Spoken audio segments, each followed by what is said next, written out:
হচ্ছে ট্যাংরা কাণ্ডে দুই ভাই প্রসূন দে প্রণয় দে, নিশ্চয়ই আপনাদের মনে আছে এনআরএস থেকে ছাড়া পেলেন প্রসূন দে। প্রসূনকে জিজ্ঞাসাবাদ দফায় দফায় জিজ্ঞাসাবাদ করেন পুলিশ।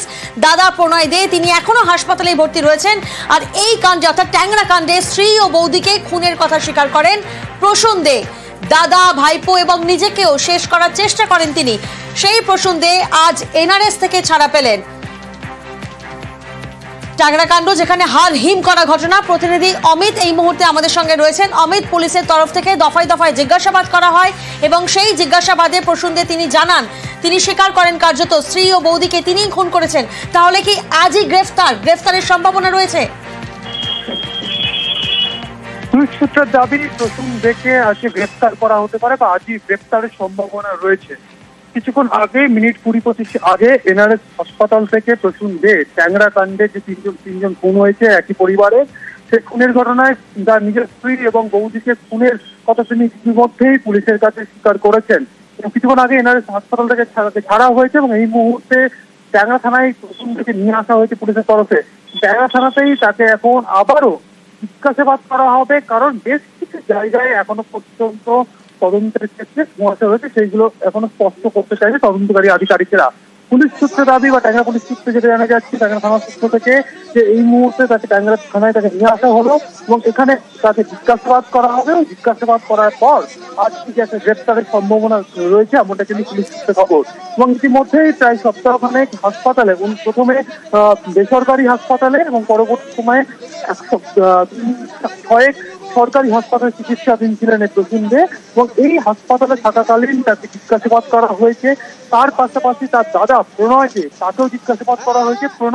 প্রণয় দে ছেলে, নাবালক ছেলে, তাকে জিজ্ঞাসাবাদ করা হয়েছে এবং তাদের জিজ্ঞাসাবাদ করে এখনো পর্যন্ত যে সমস্ত প্রমাণ পুলিশের হাতে এসেছে, এমনকি প্রণয় অর্থাৎ তাকে এই মুহূর্তে ট্যাংরা থানায় নিয়ে আসা হলো, তিনি পুলিশের কাছে স্বীকার করে নিয়েছেন যে তার স্ত্রী রমি এবং তার বৌদি সুদেষ্টার হাতের চিরা এবং গলার নলি তিনি কেটেছিলেন, এমনটা তিনি পুলিশের কাছে স্বীকার করে নিয়েছেন। সেই জায়গা থেকে এই মুহূর্তে ট্যাংরা থানায় নিয়ে আসা হলো প্রসূন থেকে। তাকে জিজ্ঞাসাবাদ পর্ব এখন আবার থানায় চলবে এবং তাকে জিজ্ঞাসাবাদ পর্ব হওয়ার পর আজই সম্ভাবনা রয়েছে প্রসূন থেকে গ্রেপ্তার করা, এমনটি কিন্তু পুলিশ সূত্রে জানা যাচ্ছে। একেবারে অমিত, তুমি আমাদের সঙ্গে থাকো। আরো একবার আমাদের দর্শকদেরকে জানাবো, আজই গ্রেফতারের সম্ভাবনা রয়েছে প্রসূন দেখে আজই গ্রেফতার করতে পারে পুলিশ। ট্যাংরায় হার হিম করা এক কাণ্ড সামনে আসে আমরা জানি, যেখানে স্ত্রী ও বৌদিকে খুনের কথা স্বীকার করেন প্রসূন দে। দাদা ভাইপো এবং নিজেকেও শেষ করার চেষ্টা করেন তিনি। এনআরএস থেকে ছাড়া পেলেন প্রসূন দে। প্রসূনকে দফায় দফায় জিজ্ঞাসাবাদ করে পুলিশ। প্রসূন দে আজই ছাড়া পেয়েছেন। অন্যদিকে প্রণয় দে তিনি এখনো হাসপাতালে ভর্তি রয়েছেন। যেহেতু দফায় দফায় জিজ্ঞাসাবাদে প্রসূন দে তিনি কার্যত স্বীকার করে নিয়েছিলেন যে ট্যাংরা কাণ্ডে স্ত্রী এবং বৌদিকে তিনি হাতের শিরা কেটেছেন, তিনি গলা কেটেছেন, অর্থাৎ তিনি খুনের কথা স্বীকার করেছেন। তাই সম্ভাবনা রয়েছে আজই কলকাতা পুলিশ গ্রেফতার করতে পারে প্রসূন দেখে। প্রতিনিধি অমিত এই মুহূর্তে আমাদের সঙ্গে রয়েছেন। অমিত, সেই প্রক্রিয়া কি হবে তাহলে? দেখো, ইতিমধ্যেই প্রসূন দে হাসপাতাল থেকে ছাড়া পাওয়ার পর এখন ট্যাংরা থানাতে তাকে নিয়ে আসা হয়েছে এবং ট্যাংরা থানাতে তাকে জিজ্ঞাসাবাদ করা হবে পুলিশের তরফে, কারণ এই কদিন তিনি হাসপাতালে ছিলেন। হাসপাতালে থাকাকালীন তাকে জিজ্ঞাসাবাদ ইতিমধ্যে করা হয়েছে, বেশ তার স্টেটমেন্ট রেকর্ড করা হয়েছে। সেই জায়গা থেকে প্রসূন নিজে স্বীকার করেছেন পুলিশের কাছে যে তার স্ত্রী রমি এবং তার বৌদি সুদেষ্টার হাতের নলির কাছে যে ইঞ্জুরি পাওয়া গেছে সেগুলো প্রসূনই করেছে হচ্ছে পেপার কাটিং নাইফ ব্যবহার করে। সেই জায়গা থেকে কার্যত স্ত্রী এবং বৌদিকে খুনের কথা স্বীকার তিনি করেই ফেলেছেন। অন্যদিকে প্রসূনের মেয়ে অর্থাৎ যে নাবালিকা যাকে শ্বাসরোধ করে খুন করা হয়েছিল, সেই খুনের ব্যাপারে প্রসূন এখনো পর্যন্ত পুলিশের কাছে তিনি স্বীকার করেনি তার মেয়েকেও তিনি খুন করেছেন। এই বিষয়ে কিন্তু তাকে জিজ্ঞাসাবাদ করা হবে, এমনটাই পুলিশ সূত্রে খবর, কারণ এখনো বেশ কিছু জায়গায় ধোঁয়াশা রয়েছে। এই ধোঁয়াশাগুলো কিন্তু কাটানোর জন্য আজকে আবারও এই মুহূর্তে থানায় নিয়ে আসা হয়েছে ট্যাংরা থানায় তাকে জিজ্ঞাসাবাদ করা হবে। জিজ্ঞাসাবাদ পর্ব আজকে মেটার পর আজকে সম্ভাবনা দেখা দিয়েছে বা জানা যাচ্ছে আজকে সম্ভাবনা রয়েছে যে আজকে রাতে তাকে গ্রেপ্তার করা হবে। গ্রেপ্তার করা হলে আগামীকাল অর্থাৎ কোনো অভিযুক্তকে গ্রেপ্তার করা হলে 24 ঘন্টার মধ্যে কোর্ট প্রোডাকশন করতে হয়, কোর্টে পেশ করতে হয়। সেক্ষেত্রে আজকে রাতে গ্রেপ্তার করা হলে আগামীকাল তাকে শিয়ালদা আদালতে পেশ করা হবে। পেশ করার পর নিজেদের হেফাজতে নেবে পুলিশ, কারণ এই যে ট্যাংরার যে ঘটনা, একটি যে পরিবারের বাড়িতে 3 জন মৃতদেহ পড়ে থাকা, এটি দুই ভাই এবং বড় ভাইয়ের ছেলে নাবালক, তারা বাড়ি থেকে বেরিয়ে গেলে আত্মহত্যা করবেন বলে তারপরে কি গাড়ি সরকারি গাড়ি সরকারি ব্যক্তি পিলারে গাড়ি ধাক্কা মারা, 3 জন ইনজোর্ড হওয়া, হাসপাতালে ভর্তি, এই পর্বগুলো যেমন হয়েছে। সেক্ষেত্রে 17 তারিখ 18 তারিখ এই বাড়ি, যে পরিবারের বাড়ির ভেতরে কি কি করা, সেই বিষয়টা কিন্তু একেবারে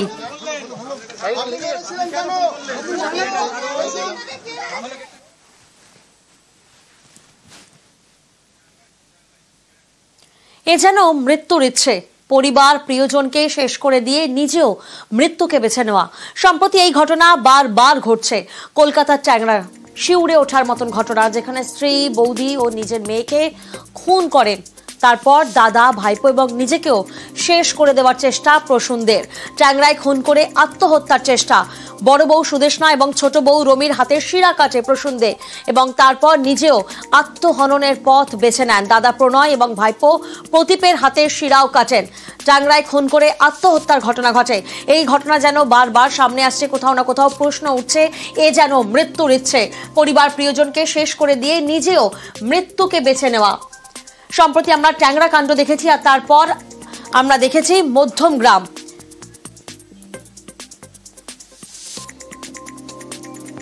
ট্যাংরা, যেখানে ট্যাংরায় খুন করে আত্মহত্যার চেষ্টা এবং ট্রেনের সামনে ঝাঁপ দেওয়ারও চেষ্টা হয়। শেষে গাড়ি নিয়ে পিলারে সজোরে ধাক্কা মারেন।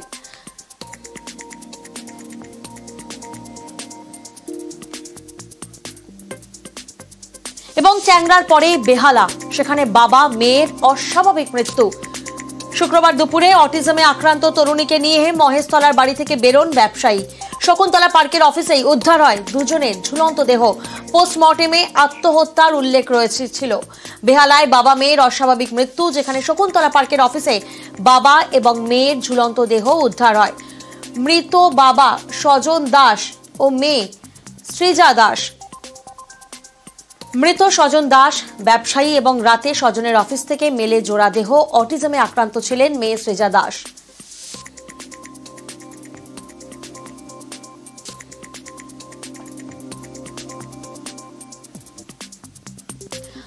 বেহালার পর মধ্যমগ্রাম, সেখানেও মা মেয়ের রহস্য মৃত্যু। মা এবং মেয়ের দেহ উদ্ধার হয়। ঘরের ভিতর থেকেই রক্তাক্ত দেহ উদ্ধার হয়। দেহের পাশে উদ্ধার হয় সুইসাইড নোট।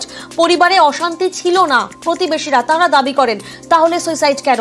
দেহের পাশ থেকেই সেই সুইসাইড নোট উদ্ধার হয় ও ঘরের ভিতর থেকে রক্তাক্ত দেহ উদ্ধার হয় মধ্যমগ্রামে মা এবং মেয়ের।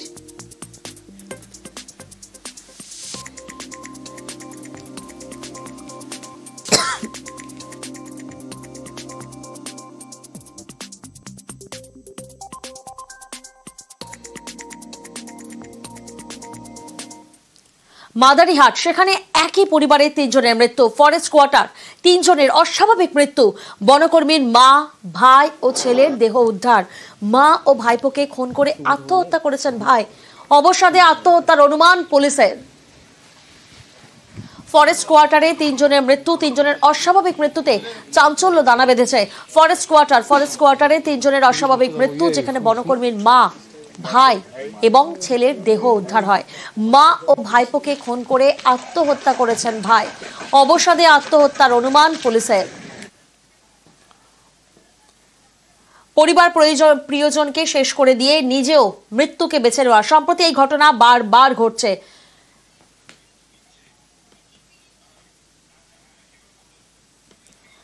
আমরা একের পর এক ঘটনা আমরা সামনে দেখছি। কি বলছেন সমাজতত্ত্ববিদ, শোনাবো আপনাদের।